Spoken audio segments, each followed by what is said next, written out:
Hello again, everyone. This week we're going to keep moving on again further into Chapter 6, starting with 6.4. We're going to look at some special graphs of certain polar equations. We're going to talk about this both in terms of nice patterns with symmetry, as well as more of a point-by-point approach.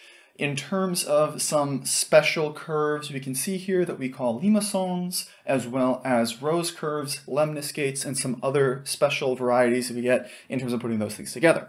Then in 6.5, we're going to be talking about the complex plane, which should be some ideas you've seen before, but now we're going to be looking at them a bit more broadly in terms of what happens with the polar coordinate scheme, because actually those things tend to interact very nicely. Those constructions tend to work together in some very useful ways. We're going to look at some of these special arithmetic things we can do in terms of that style of representation.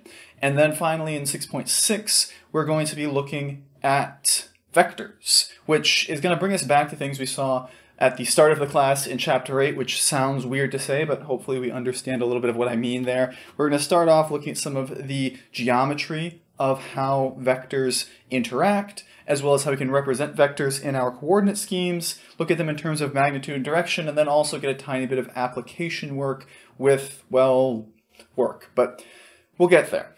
Anyway, for this week, we have a worksheet as usual, along with some deadlines in MyLab, where because we are finishing Chapter 6 as of next week in 6.7, we're going to be getting some deadlines in there next week, which means you got the exam next week, and we've talked about how that format is going to be a little bit different this time. We'll see what that looks like when we get there.